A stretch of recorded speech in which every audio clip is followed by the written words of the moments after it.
Halo semuanya. Kenalkan, namaku Erza. Namaku Hafiza. Namaku Rey. Namaku Andika. Kita dari kelompok 8. Assalamualaikum warahmatullahi wabarakatuh. Waalaikumsalam warahmatullahi wabarakatuh. Selamat siang, mohon maaf mengganggu waktunya. Kami dari kelompok 8 kelas C angkatan 23 izin mewawancari Bapak tentang dinamika dan tantangan sila pertama di era milenial. Sebelumnya, maaf, dengan Bapak siapa? Ya, saya Muhammad Sugiarto. Saya dosen Fakultas Peternakan Unsur yang sekarang diberikan tugas menjadi Wakil Dekan Bidang Umum dan Keuangan Fakultas Peternakan Unsur. Apa sih makna sila pertama di era milenial menurut Bapak? Oke, terima kasih. Jadi bicara tentang sila yang pertama, yaitu ketuhanan yang Maha Esa, memiliki satu makna yang sangat besar, sangat dalam, karena di situ kita bicara Tuhan adalah sumber utama dari semua tindakan-tindakan kita. Satu hal yang kemudian tidak bisa kita lupakan, bahwa apapun yang kita lakukan, tujuan yang kita targetkan, semua berujung pada sila mendasari bahwa kita didasarkan pada Tuhan yang satu, sesuai dengan kepercayaan masing-masing penganutnya. Hal yang menjadi penting lagi setelah kita bicara tentang hal yang mendasar, yaitu apapun kita itu percaya adanya Tuhan, maka kemudian yang kedua adalah kita harus bisa menjalankan perintahnya dengan sebaik-baiknya sesuai dengan apa yang dianut dan dipeluknya, sehingga kita juga memberikan satu toleransi, satu hormat menghormati dengan pemeluk agama yang lain, agar kemudian di dalam konteks keindonesiaan ini kita dapat menjalankan segala aturan, segala ajaan, dan segala yang dituntut oleh agama dengan bebas dan bertanggung jawab tanpa pernah kita ganggu, kita intervensi, sehingga disitulah kemudian ada kebebasan untuk menjalankan dan memeluk agama sesuai dengan yang dianutnya. Kuncinya adalah harus ada percaya kepada Tuhan, yang kedua harus memberi toleransi kepada pemeluk agama lain untuk menjalankannya, dan yang ketiga adalah harus ada respect dan saling menghormati antar pemeluk agamanya. Saya kira demikian. Menurut Bapak, tantangan apa yang dihadapi oleh sila pertama dalam era milenial saat ini? Ya, saya kira kita bicara generasi milenial, salah satu cirinya adalah generasi yang sangat ramah dan sangat dekat dengan teknologi. Dan menurut saya, kekuatan utama anak muda generasi milenial juga teknologi.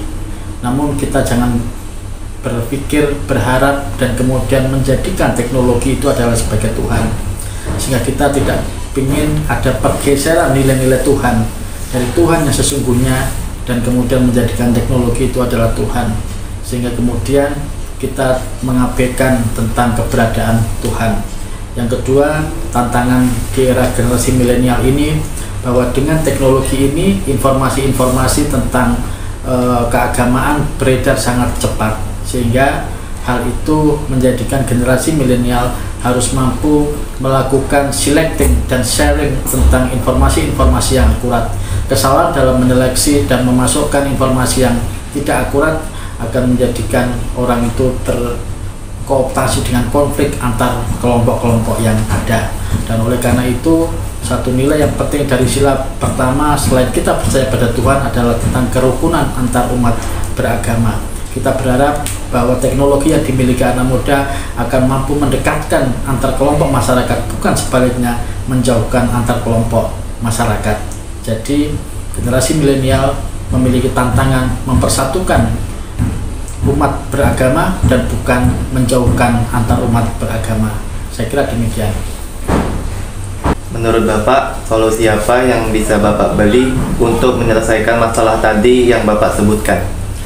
Oke, jadi seperti kita sebutkan tadi, bahwa beberapa permasalahan dan tantangan generasi milenial terkait dengan sila ketuhanan yang Maha Esa adalah terkait dengan kerukunan. Bagaimana kita memelihara toleransi antar kelompok, sehingga kemudian masing-masing agama memiliki kebebasan yang sama dalam menjalankan ibadahnya, dalam menjalankan perintahnya, dalam menjalankan kegiatan-kegiatan yang dianutnya. Sehingga satu kata kunci yang harus dilakukan oleh para generasi milenial adalah toleransi atau toleransi.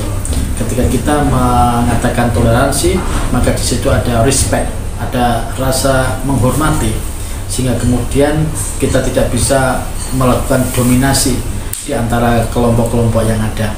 Dengan adanya respect, maka kita harus juga melakukan pengendalian diri, sehingga saudara semuanya akan merasakan bahwa ketika orang itu tolerans, maka dia ada rasa respect dan bisa self control atau pengendalian diri, sehingga apa yang terjadi, maka dalam menjalankan agama semuanya akan bisa difasilitasi dengan baik, dengan adil, dengan proporsional, dan semua orang akan bisa menjalankan perintah agamanya masing-masing dengan sangat baik. Dan ini menjadi satu kewajiban para generasi milenial untuk menghadirkan kedamaian di dalam menjalankan ibadah. Ada toleransi, tidak adanya dominasi antar masing-masing kelompok agama yang ada. Saudara-saudara semuanya, saya kira menjadi penting bagi adik-adik mahasiswa untuk kemudian memiliki literasi, memiliki kemampuan membaca informasi yang sangat maksimal, sehingga dengan literasi yang sangat baik, maka orang itu akan tidak mudah mendapatkan informasi yang salah. Dan dengan mendapatkan informasi yang akurat, yang tepat, maka dia akan bisa melakukan satu tindakan yang sangat bijaksana, sehingga pada akhirnya tidak akan ada permusuhan di antara kelompok-kelompok yang ada, tidak ada saling pukul, sebaliknya akan saling merangkul, tidak ada kata-kata yang sangat membentak, tapi yang ada adalah kata-kata yang bijak yang bisa dihadirkan di antara kelompok-kelompok masyarakat walaupun dengan agama dan kepercayaan yang berbeda-beda. Saya kira demikian satu penjelasan terkait dengan bagaimana mengatasi solusi tantangan bagi generasi milenial terkait dengan sila ketuhanan Yang Maha Esa. Baik, terima kasih Bapak atas jawabannya. Assalamualaikum Pak, selamat pagi, mohon maaf mengganggu waktunya. Kami dari kelompok 8 kelas C Angkatan 23 izin mewawancarai Bapak tentang dinamika dan tantangan sila pertama di era milenial. Sebelumnya maaf, dengan Bapak siapa? Ya, Waalaikumsalam warahmatullahi wabarakatuh. Perkenalkan, nama saya Tirlananto Prihambudi. Untuk pertanyaan pertama, apa sih makna sila pertama di era milenial menurut Bapak? Oke, untuk sila pertama di era milenial menurut saya itu menjadi hal yang penting ya, karena memang dari Pancasila awal terbentuk pun itu kan sebagai sila pertama ya, ketuhanan Yang Maha Esa. Artinya setiap orang harapannya memiliki Tuhan, memiliki pegangan, memiliki landasan untuk kehidupan kehidupan bernegara selanjutnya. Dalam artian, adapun nanti kan kalau masing-masing Tuhan memiliki nilai-nilai, memiliki moral dan lain sebagainya, itu menjadi pegangan hidup untuk masyarakat Indonesia. Untuk pertanyaan kedua, menurut Bapak tantangan apa yang dihadapi oleh sila pertama dalam era milenial saat ini? Oke, tantangannya sekarang makin besar ya, dalam artian sekarang sudah era globalisasi, artinya semua informasi, semua opini itu masyarakat bebas untuk menyampaikan gitu ya. Mau dia yang mungkin ilmunya tidak cukup atau ilmunya cukup, kita kan tidak bisa membedakan. Sekarang tantangannya sangat besar. Satu, tantangannya mungkin lebih ke arah pluralisme ya, dalam artian keragaman dari keagamaan dan lain sebagainya, itu kan menjadi hal yang mungkin sekarang sedang besar gitu ya. Kemudian juga mengenai moral juga banyak sekali tindakan amoral gitu ya, tindakan-tindakan yang memang tidak menunjukkan bahwasanya dia beragama, dia memiliki Tuhan gitu. Jadi sekarang sangat besar, apalagi internet sangat mudah dijangkau, jadi cukup cukup untuk sekarang mungkin penjajahnya adalah era informasi gitu ya. Untuk pertanyaan ketiga, menurut Bapak solusi apa yang bisa Bapak beri untuk menyelesaikan masalah tadi yang Bapak sebutkan? Oke, apa yang bisa kita kita lakukan, satu adalah kita ya namanya, apalagi kita mahasiswa gitu ya, atau orang yang berpendidikan, satu, jangan langsung percaya gitu saja. Artinya perlu cross check, perlu cari informasi yang lain, perlu untuk ya minimal ada yang perlu kita cek terlebih dahulu. Kemudian saya yakin bahwasanya dari keluarga manusia, kebanyakan masyarakat Indonesia berasal dari keluarga yang baik-baik, artinya memang sudah ditanamkan nilai-nilai baik nilai keagamaan maupun nilai-nilai dari kemanusiaan itu sendiri gitu ya. Kemudian yang ketiga mungkin tetap tadi jangan mudah percaya, kemudian